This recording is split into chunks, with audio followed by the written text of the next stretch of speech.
Alright, my original intention today was to fish this little lake for bowfin bass, but there was no trail back to it, and just didn't feel like cutting that much trail, so I'm on another lake that's close.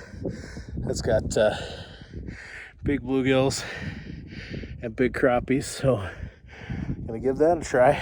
Nice day out, sunny. Supposed to get up to, I don't know, mid-teens, which is beautiful for right now because it's been so cold. And I'm all set up, so see you in there.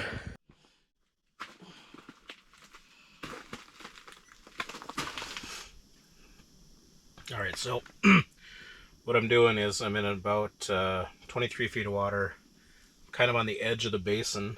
I'll show you what I'm using here. I'm marking a lot of fish down at like 20 feet, 18 to 20 feet. I got this little orange tungsten jig and this little panfish plastics clear one with sparkles in it. So just kind of keeping it above them, jigging it. I've also got a dead stick here with a crappie minnow up a little higher. It's also got a tungsten with the crappie minnow and a bobber. Hasn't done much so far. I think I might need to bring that one down deeper, but right now it's been fun to get them to chase this plastic, so I'm gonna keep doing that.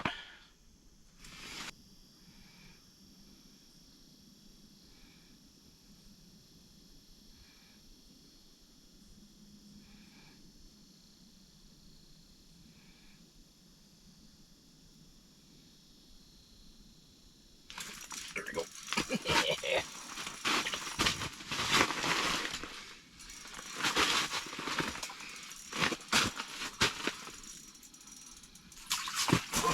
Oh, yeah, that's a nice crappie. Oh, yeah, baby. How about that? That's a good one. All right. Beautiful. All right.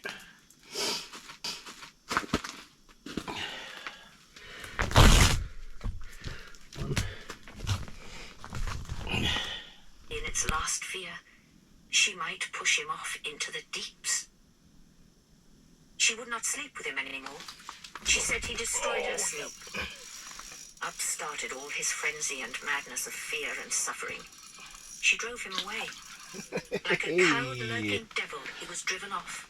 His mind working cunningly against her, devising evil for her. But she drove him off. In his moments of intensest suffering, she seemed to him inconceivable, a monster, the prince of sleep. His will unchanged, still tense, fixed in its grip. Then, as if she were revived and free to be fond of him again, deluded by his silence and seeming acquiescence, moved also by pity, she took him back again.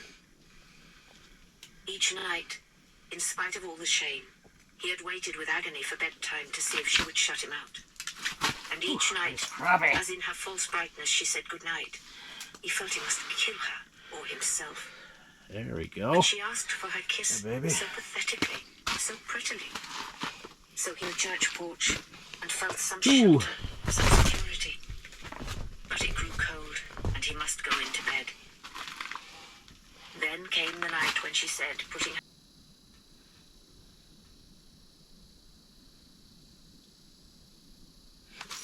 Here we go. Ooh, hello.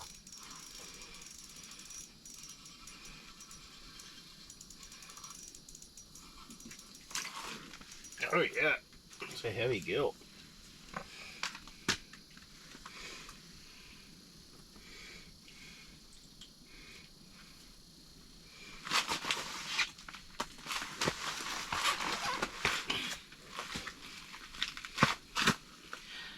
Nice gill. Yeah.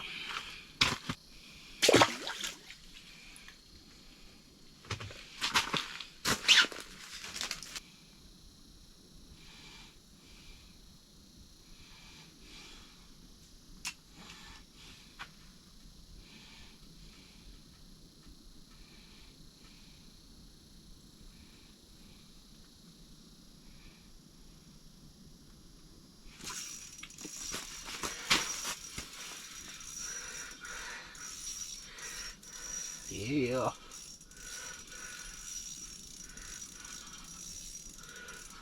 Holy, holy big crappie. Oh, look at that hog. Oh, oh, that's a damn dandy. All right, come on now. Give me some.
Yeah. Whew.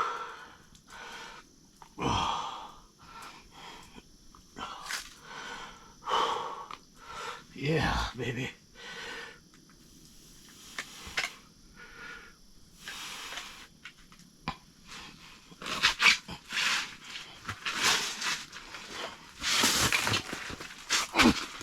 Huh, how about that? Okay. Jesus. Okay.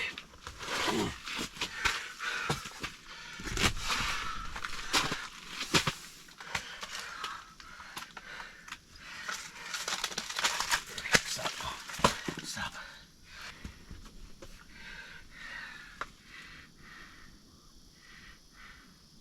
27 and a 7 just touches. 27 3/4. Yeah.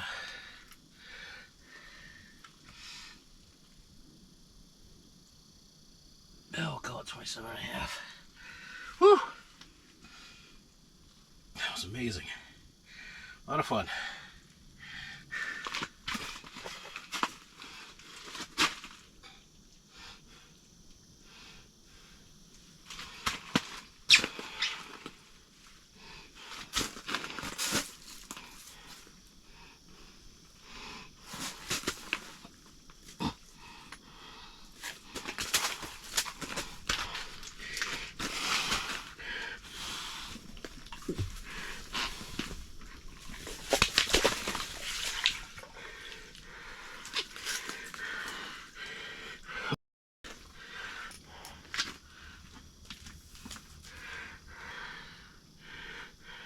There you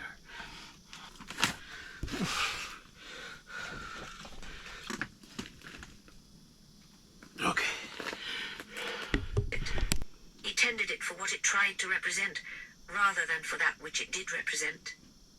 Still, he loved it. The little church across his garden wall drew Tap the him. hell out of it. He gave it loving attention. But he went to take charge of it, to preserve it. It was as an old sacred thing to him. He looked after the stone and woodwork, mending the organ and restoring a piece of broken carving. Church furniture. Later, he became choir master also.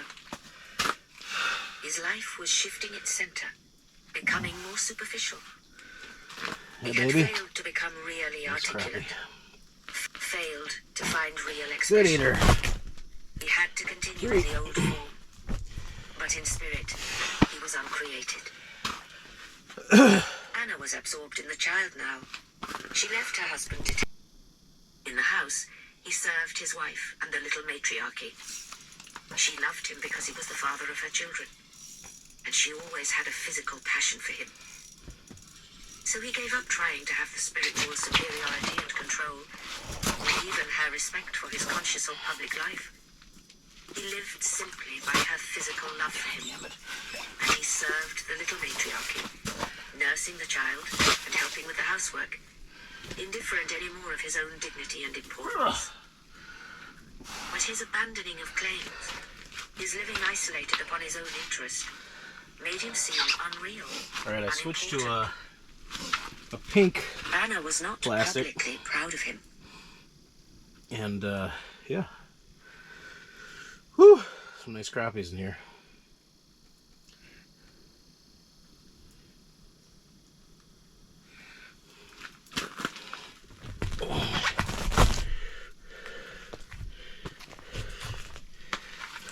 Four. But very soon, she learned to be indifferent to public life. He was not what is called, and his heart grew red hot with passionate feeling for the child. She was not much more than a year old when the second baby was born. Then, he took Ursula for his own. She, his first little girl. He had set his heart on her. The second had dark blue eyes and a fair skin. It was more a Brangwyn, people said. The hair was fair, Yeah, that's a nice bluegill. but they forgot Anna's stiff blonde fleece of childhood. Nice. They called the newcomer Gudrun. Yeah. This sudden consummate peace as the little body sank, the mouth and throat sucking, drinking life from her to make... He was not what he conceived himself to be. Then he was what he was. Unknown, potent, dark. He became accustomed to the child. He knew how to lift and balance the little body. The baby had a beautiful rounded head that moved him passionately. He would have fought to the last drop to defend that exquisite, perfect round head. He learned to know the little hands and feet, the strange, unseen golden brown eyes. One evening, suddenly, he saw the tiny living thing rolling naked in the mother's lap, and he was sick. It was so utterly helpless and vulnerable and extraneous. In a world of hard surfaces and varying altitudes, it lay vulnerable and naked at every point. Yet it was quite blithe. And yet, in its blind, awful crying? Was there not the blind, far-off terror of its own vulnerable nakedness? The terror of being so utterly delivered over, helpless at every point. Life was directed by her awareness of him, her wakefulness to his being, and she was against her mother. Her father was the dawn wherein her consciousness woke up. But for him, she might have gone on like all the other children, Gudrun and Teresa and Catherine, one with the flowers and insects and playthings, having no existence apart from the concrete object of her attention. But her father came too near to her. The clasp of his hands and the power of his breast woke her up, almost in pain, from the transient unconsciousness of childhood. Wide-eyed, unseen, she was awake before she knew how to see. She was wakened too soon. Too soon the call had come to her, when she was a small baby, and her father held her close to his breast. Her sleep-living heart was beaten into wakefulness by the striving of his bigger heart, by his clasping her to his body for love and for fulfillment, asking as a magnet must always ask. From her the response had struggled deep.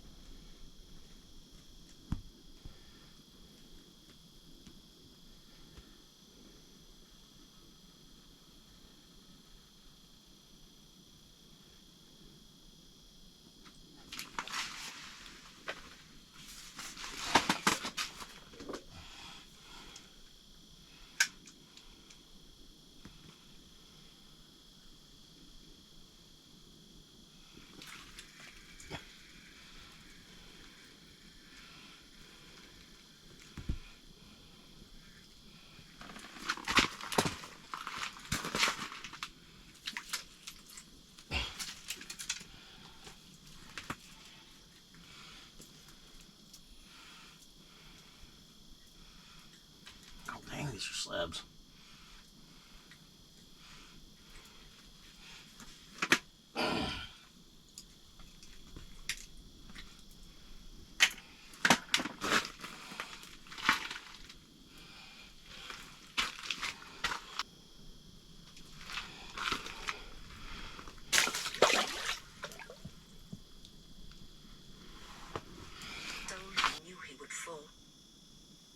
As he staggered, something in the water struck his legs, and he fell. Instantly he was in the turmoil of suffocation.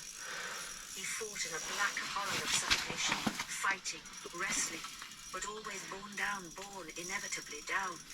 Still he wrestled and fought to get himself free in the unutterable struggle of suffocation. Heavy boy. But he always fell again deeper. That's a nice one. Something struck his head. I A great wonder of anguish went over him.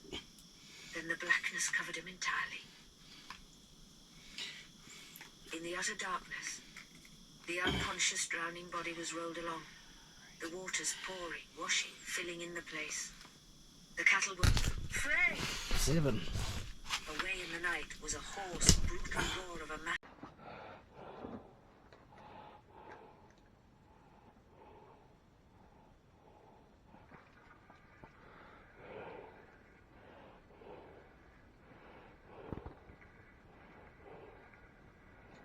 Ooh.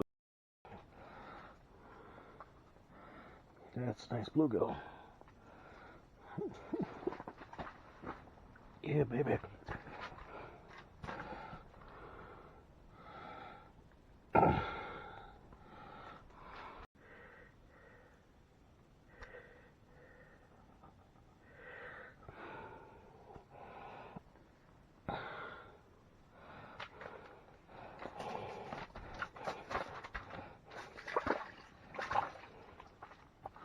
Down the garden, saw her Uncle Tom standing in his black clothes, erect and fashionable, but his fists lifted and his face distorted. His lips curled back from his teeth in a horrible grin, like an animal which grimaces with torment, whilst his body panted quick, like a panting dog's. He was facing the open distance, panting and holding still, then panting rapidly again, but his face never changing from its almost bestial look of torture. The teeth all showing, the nose wrinkled up, the eyes unseeing, fixed. Terrified, Ursula slipped away, And when her Uncle Tom was in the house again, grave and very quiet, so that he seemed almost to affect gravity, to pretend grief, she watched his still, handsome face, imagining it again in its distortion.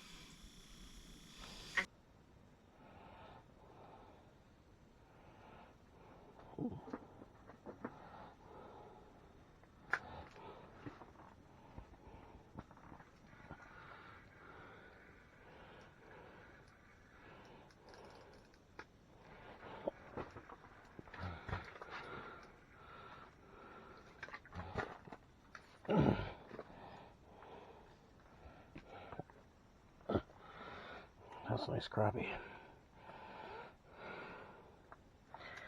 Oh, yeah.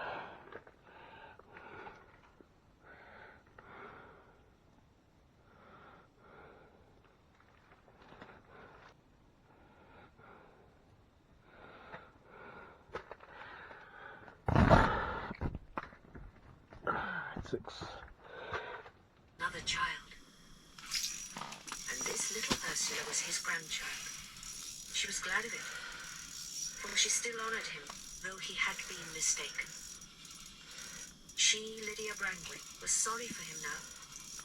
He was dead. He had scarcely lived. He had never known her. He had lain with her, but he had never known her. He had never received what she could give him. Beauty. He had gone away from... If it were not for Anna, and for this little Ursula who had his brow, there would be no more left of him than of a broken vessel thrown away into the past, which was so big that all it contained seemed tiny. Loves and births and deaths, tiny units and features within a vast horizon. That was a great relief, to know the tiny importance of the individual within the great task. Chapter 10. It was very burdensome to Ursula that she was the eldest of the family. By the time she was 11, she had to take to school Gudrun and Teresa and Catherine. The boy, William, always called Billy so that he should not be confused with his father, was a lovable, rather delicate child of 3, so he stayed at home as yet. There was another baby girl called Cassandra. The second child, with her long, sleepy body and her endless chain of fancies, would have... So Gudrun left all such to her elder sister, and trusted her implicitly, indifferent plus the narrow boundary of Posset Hay, where only limited people lived. Outside was all vastness, and a throng of real, proud people whom she would love. Going to school by train, she must leave home at 7:45 in the morning, and she did not arrive again till 5:30 at evening. Of this she was glad, for the house was small and overfull. She hated so much being in charge. She knew as a child what it was to live amidst storms of babies, in the heat and to the puddles under the dismal yew trees, across the wet flagstones of the kitchen, while the cleaning woman grumbled and scolded. Children were swarming on the sofa. Children were kicking the piano, legs in air, pulling a book in two between them. Well, that was a lot of fun. I ended up keeping 7 crappies. I probably let that many go again, including on 12.5 incher that was just a slab. Got that nice pike. This was a good outing. Like I haven't ice fished before in a spot I just kind of picked at random, so pretty stoked. I like it so much I think I'm gonna come back tomorrow. I'm gonna bring my buddy Tim, so we'll probably make another video then. So we'll see you then.